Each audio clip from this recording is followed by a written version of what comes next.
¿Alguna vez has sentido que algo en tu fe no termina de encajar? Como si hubiera un vacío que ni la oración más ferviente logra llenar.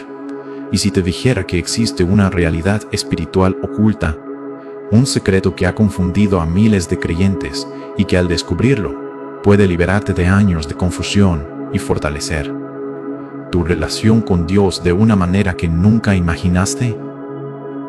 Hay un grupo, una organización que se presenta como la única verdadera iglesia, pero detrás de sus puertas se esconden historias que desafían todo lo que la Biblia enseña. Hoy vamos a adentrarnos en un viaje revelador, guiados por el Espíritu Santo, para exponer lo que muy pocos conocen. Te prometo que al final de este video no verás tu fe de la misma manera. Descubrirás las señales divinas que Dios ha dejado para protegerte y entenderás por qué Él quiere que camines en libertad y en verdad, no bajo cadenas de control espiritual. Antes de comenzar, quiero pedirte algo crucial. Comenta paz en Cristo en este momento. No es solo un comentario, es una declaración de que estás aquí con el corazón abierto, listo para recibir lo que Dios tiene para ti. Al dar me gusta, estás ayudando a que YouTube muestre este mensaje a más personas necesitadas, extendiendo la palabra. Y si aún no estás suscrito, hoy es el día. Muchos no tienen una iglesia cerca y este canal es su apoyo espiritual. ¿Listo? Comienza ahora escribiendo paz en Cristo. La penúltima enseñanza de hoy podría ser la clave para desbloquear una bendición en tu vida. Vamos a comenzar el estudio. Para entender por qué Iglesia ni Cristo genera tanta controversia, debemos remontarnos a sus inicios. Todo comienza en Filipinas en 1914, cuando Félix Manalo, un hombre que había pasado por varias denominaciones religiosas, declaró ser el último mensajero de Dios en los últimos días. Él afirmó haber sido enviado para restaurar la verdadera postamento, iglesia, la misma que, según él, había desaparecido siglos atrás y que solo reaparecería en 1914, justo en Oriente. Pero, amado hermano, aquí surge la primera gran alerta bíblica.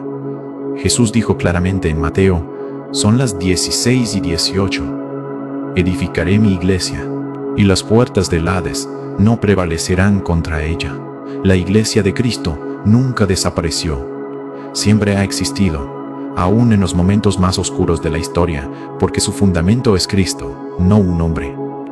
Cuando alguna organización reclama ser la única verdadera, y dice que reapareció en un momento específico por Dorwey, medio de un solo hombre, está contradiciendo directamente la promesa de Jesús. Piensen en esto, si la iglesia hubiera desaparecido, ¿qué significa eso del poder de Cristo? ¿Acaso su muerte y resurrección no fueron suficientes para sostenerla? La Biblia nos muestra que la iglesia es el cuerpo de Cristo y Él es la cabeza. Un cuerpo no desaparece para luego ser reinventado por un nuevo fundador. Además, la fecha de 1914 no es bíblica, sino que se toma prestada de interpretaciones adventistas y de los testigos de Jehová sobre el fin de los tiempos de los gentiles. Félix Manalo adaptó esta idea para legitimar su llamado, pero la Biblia no señala 1914 como el año de una restauración.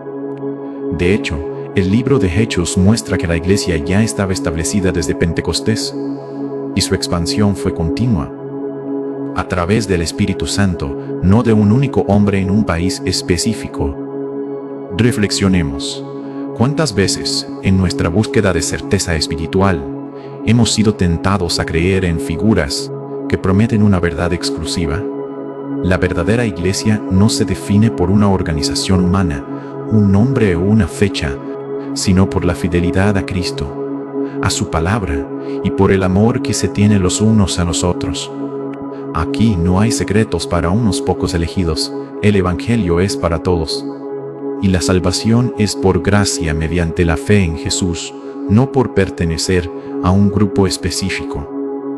Este es el primer gran punto que debemos anclar en nuestro corazón. Dios no abandonó a su iglesia. No necesitamos un nuevo mensajero para restaurar lo que Cristo ya perfeccionó. Al entender esto, empezamos a ver con claridad las grietas en los fundamentos de cualquier grupo que se levante sobre las afirmaciones de un solo hombre. La verdad nos libera, y hoy el Espíritu Santo nos está guiando a esa libertad. Uno de los pilares más inquietantes de Iglesia ni Cristo es su afirmación de ser la única organización que puede ofrecer salvación. Ellos enseñan que solo los miembros bautizados dentro de su iglesia, bajo su autoridad, tienen esperanza de vida eterna. Fuera de ella no hay salvación posible. Hermanos, esta enseñanza choca frontalmente con el corazón del Evangelio. ¿Recuerdas lo que dijo Jesús en Juan 14:6? Yo soy el camino, la verdad y la vida. Nadie viene al Padre sino por mí. Nota que Él no dijo, nadie viene al Padre, sino por medio de mi iglesia en Filipinas, fundada en 1914. El camino es una persona, Jesucristo. La salvación no se obtiene mediante la membresía a una organización, sino mediante una relación personal con el Salvador. Pensemos en el ladrón en la cruz. No fue bautizado, no se unió a ninguna iglesia organizada, no conocía doctrinas complejas. Solo reconoció a Jesús, creyó en Él y le dijo, acuérdate de mí cuando vengas en tu reino. Y la respuesta de Cristo, hoy estarás conmigo en el paraíso. La gracia de Dios es más amplia que cualquier estructura humana. La Biblia habla de la iglesia como el cuerpo de Cristo, compuesto por todos los verdaderos creyentes en Él, independientemente de su denominación, raza o nación. En Hechos 10, Pedro tiene una visión donde Dios le dice, lo que Dios ha purificado, no lo llames tú impuro. Esto se refería a incluir a los gentiles en la iglesia, mostrando que Dios no hace acepción de personas. ¿Cómo entonces puede un grupo limitar la salvación solo a sus miembros? Esto, querido oyente, es una forma de control espiritual. Genera miedo, aislamiento y la idea de que fuera de ese grupo estás condenado. Pero el amor perfecto echa fuera el temor. El verdadero evangelio nos invita a confiar en Cristo, no en una institución. Nos llama a examinar las Escrituras, no solo a obedecer ciegamente a un liderazgo humano. ¿Alguna vez has sentido esa presión de tener que estar en el lugar correcto o en el grupo correcto para ser salvo?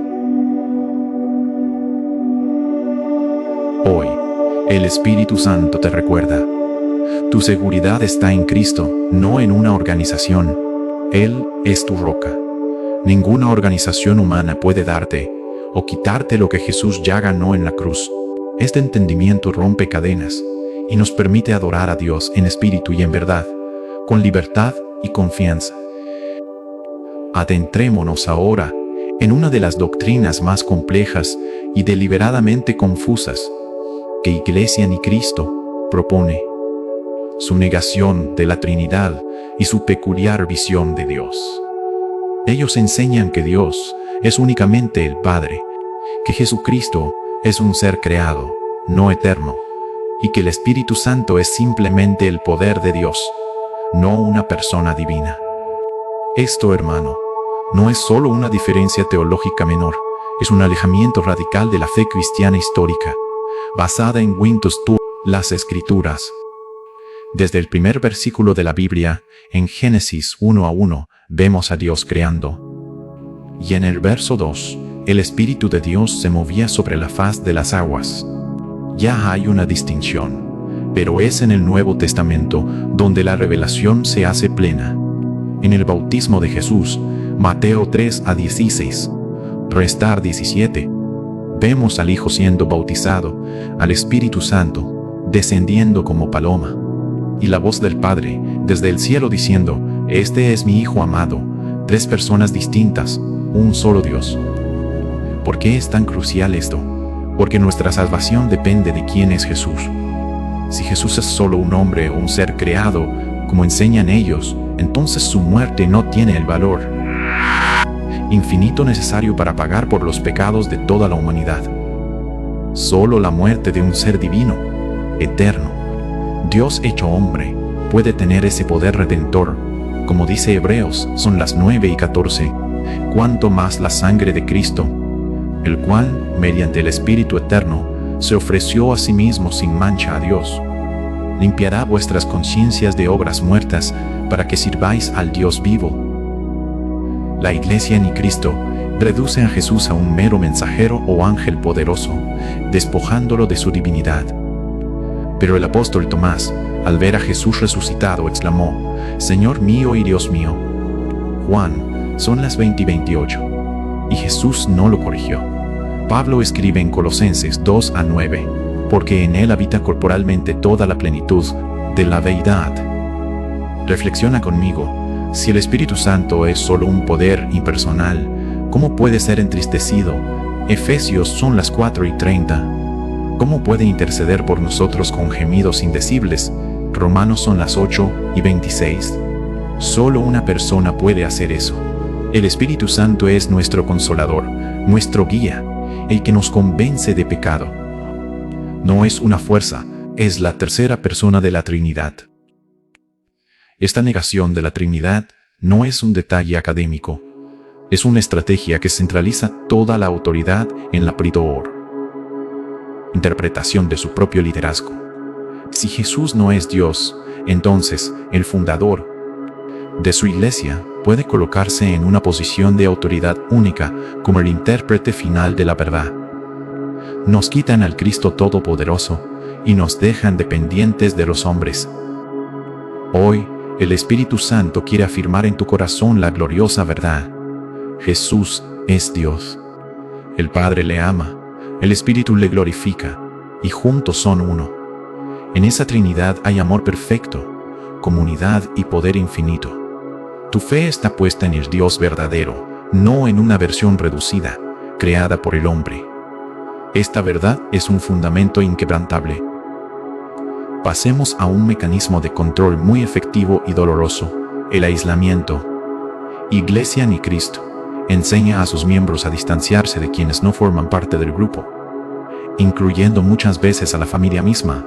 Se les instruye a evitar relaciones estrechas con personas por bien del mundo, que incluye a cristianos de otras denominaciones, para no contaminarse con falsas doctrinas. Esto, querido oyente, es contrario al corazón misionero de Cristo. Jesús, en su oración sacerdotal, en Juan 17, no pidió al Padre que nos sacara del mundo, sino que nos protegiera del maligno mientras estamos en el mundo. Él dijo: como tú me enviaste al mundo, así yo los he enviado al mundo. Nuestra misión es ser luz en las tinieblas, sal en la sociedad. No refugiarnos en un búnker espiritual. Aislarse es rendir el campo de batalla. Piensa en el ejemplo del mismo Jesús. Él fue llamado amigo de publicanos y pecadores. Se sentó a comer con ellos, conversó con ellos, les mostró amor. Su método no fue el aislamiento, sino la compasión que se involucra. Nos mandó a ser discípulos a todas las naciones, no a reclutar personas para que vivan en una burbuja de exclusividad. El apóstol Pablo, al escribir a los corintios que estaban en una ciudad llena de pecado, les dijo: os he escrito que no andéis en compañía de ninguno que, llamándose hermano, fuere fornicario con el tal, ni aun comáis. 1 Corintios son las 5:11. Nota el contexto, está hablando de dentro de la iglesia, de alguien que se llama hermano, pero vive en pecado flagrante. No está diciendo que eviten a todos los no creyentes. Al contrario, él dice en 1 Corintios son las 9:22. Me he hecho todo para todos, para que de todos modos salve a algunos.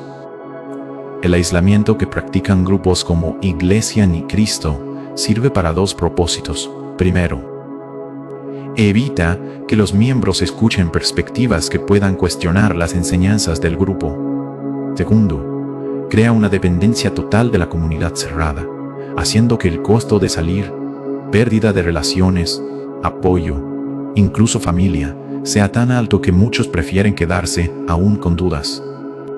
Hoy el Espíritu Santo te dice: Tú has sido llamado a la libertad. La verdadera fe te conecta más profundamente con el amor, no te aísla de él. Tu familia, tus amigos que no comparten tu fe, son campo misionero, no enemigos. Dios te ha puesto allí para brillar. No temas, tu identidad está en Cristo, y en Él encuentras la fortaleza para amar sin miedo a ser contaminado, porque es Él quien te guarda. Romper el aislamiento es el primer paso hacia una fe madura y poderosa. Avancemos a un principio que sofoca la fe personal y la relación directa con Dios: la prohibición de cuestionar. En Iglesia ni Cristo, la estructura de autoridad es vertical y absoluta. Los ministros y la administración central tienen la interpretación final y exclusiva de la Biblia. Se enseña a los miembros que dudar o hacer preguntas críticas sobre las doctrinas o decisiones de liderazgo es una falta de fe, una rebelión e incluso un pecado contra Dios. Esto, hermano, es alarmante a la luz de las Escrituras. Los bereanos, en Hechos son las 17 y 11, son elogiados no por su obediencia ciega, sino por su espíritu crítico y discernidor. Y estos eran más nobles que los de Tesalónica, pues recibieron la palabra con toda solicitud, escudriñando cada día las Escrituras, para ver si estas cosas eran así. Pablo, un apóstol, fue sometido al escrutinio de la palabra. La nobleza espiritual no está en la sumisión silenciosa, sino en el deseo ferviente de contrastar todo con la Biblia. Jesús mismo, cuando fue tentado en el desierto, Mateo 4, respondió una y otra vez con: escrito está. Nos dio el ejemplo. La autoridad última es la palabra de Dios, no la palabra de cualquier líder. Incluso dijo: pero vosotros no queráis que os llamen Rabí, porque uno es vuestro maestro, el Cristo, y todos vosotros sois hermanos. Mateo 23:8. En la verdadera iglesia hay un solo maestro, Cristo. Los pastores y guías son siervos que ayudan, no amos que exigen obediencia incuestionable.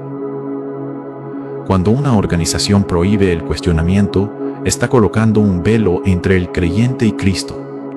Implícitamente te dicen: tú no puedes entender la Biblia por ti mismo, necesitas a nuestra interpretación para estar a salvo. Esto debilita la fe personal y crea dependencia espiritual de hombres falibles. La promesa del nuevo pacto es que el Espíritu Santo nos guiará a toda la verdad.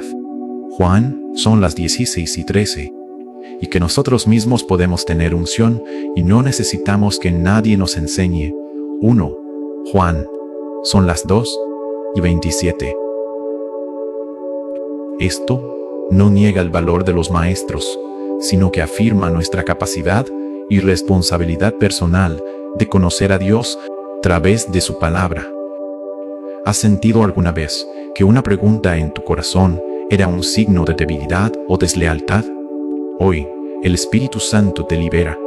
Las preguntas sinceras no son una amenaza para Dios, son el camino hacia una fe más profunda. Él no teme a tus dudas. Tu relación con Él es directa, personal, y Él te ha dado su Espíritu y su palabra para que crezcas en discernimiento. Nadie tiene el derecho de interponerse como mediador exclusivo entre tú y tu Padre Celestial.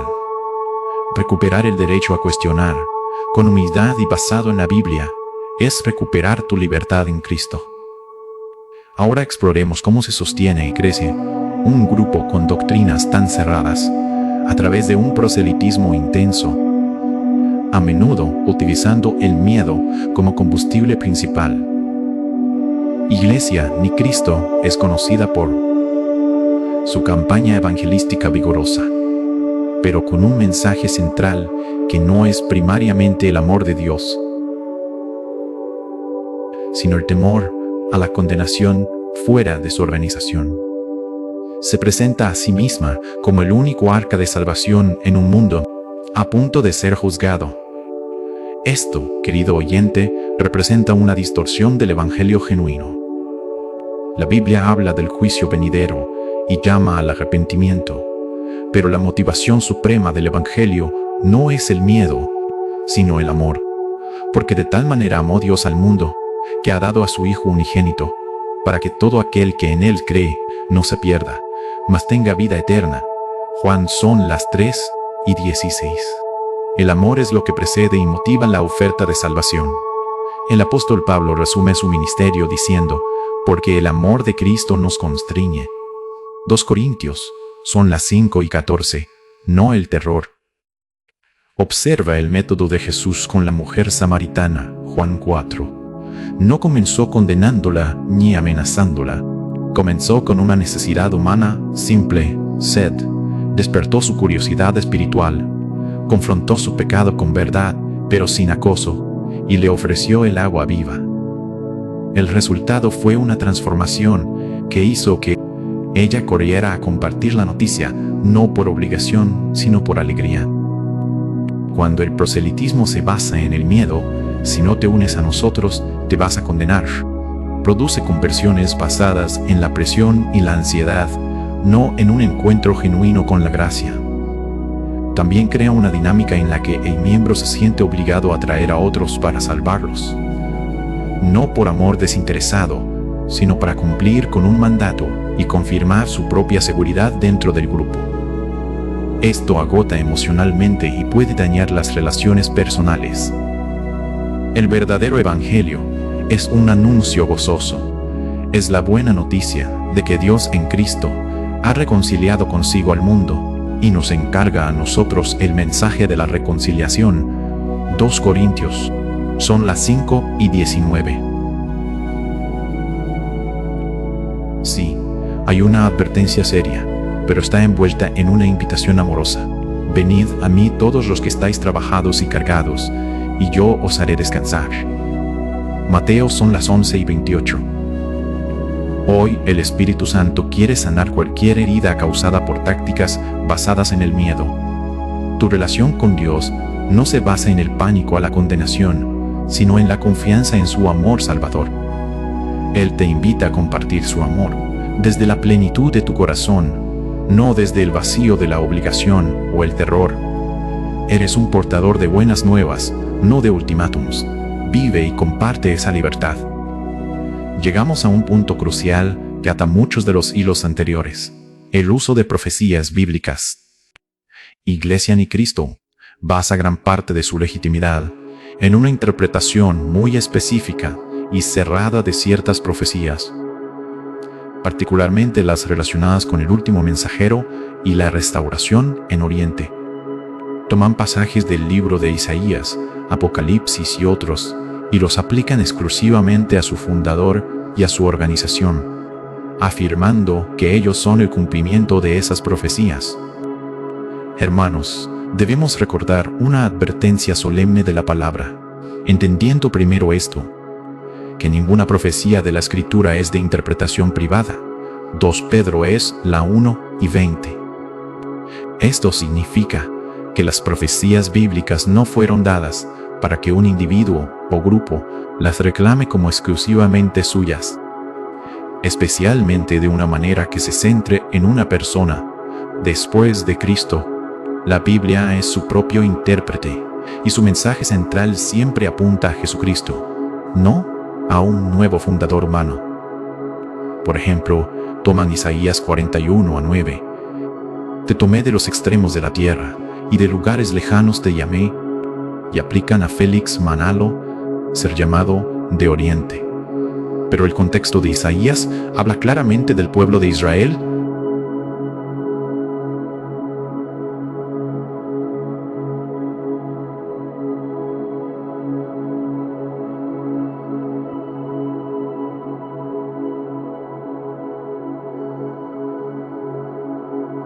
Y aplican a Feliste en un sentido más amplio, del siervo de Dios que traería salvación, Jesucristo.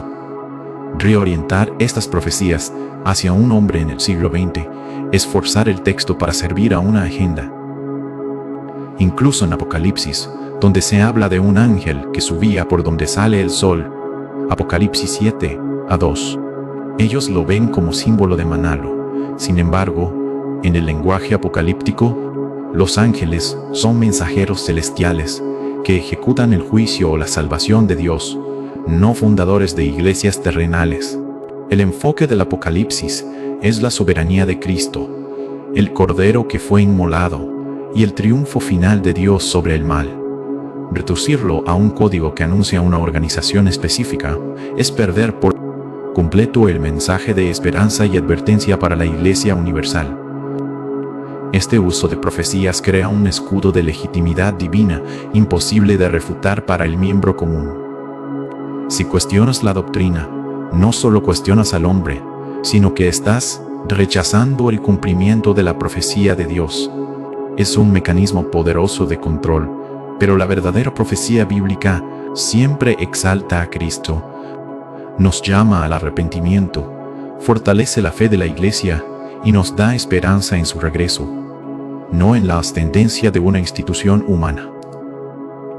Reflexiona. Tu esperanza está puesta en el cumplimiento de profecías acerca de una organización, o en la persona de Jesucristo, quien es el Alfa y la Omega, el principio y el fin. El Espíritu Santo hoy quiere afianzar tu confianza en la palabra que es viva y eficaz, no en la interpretación rígida y privatizada de un grupo. Las Escrituras son tu herencia y en ellas encuentras vida. No permitas que nadie se interponga con una llave interpretativa que solo ellos poseen. Cristo te ha abierto el acceso directo al Padre y a la comprensión espiritual por su Espíritu. Para comprender el impacto real de estas enseñanzas, debemos escuchar, aunque sea brevemente, las voces de aquellos que tuvieron el valor de salir.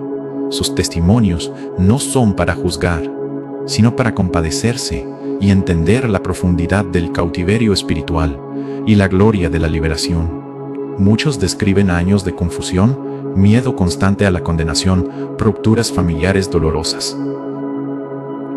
Cuando algún miembro decide abandonar el grupo, y una sensación profunda de vacío a pesar de la seguridad prometida. Estos testimonios reflejan una triste realidad. Cuando la fe se basa en una organización y no en Cristo, el colapso de la confianza en la organización puede sentirse como el colapso de la fe misma.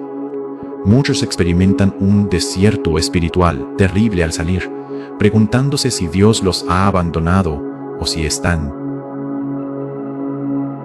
condenados como se les enseñó. Pero hermano, justo ahí es donde la gracia de Dios se muestra más poderosa. Escuchamos ecos del Salmo 126. Cuando Jehová hiciere volver la cautividad de Sión, seremos como los que sueñan. Entonces, nuestra boca se llenará de risa y nuestra lengua de alabanza. Los que sembraron con lágrimas, con regocijo segarán. Los que salen después de atravesar un valle de sombra, a menudo experimentan un encuentro renovador y personal con Jesús que nunca antes habían conocido. Descubren que Dios no está confinado a un edificio o un nombre registrado. Encuentran una fe basada en la relación, no en el rendimiento o la membresía correcta. El proceso de sanar es largo y requiere amor, paciencia y una comunidad cristiana sana que afirme la gracia y la verdad. Es un poderoso recordatorio para nosotros que estamos fuera de no mirar con superioridad, sino de extender la mano con la compasión de Cristo.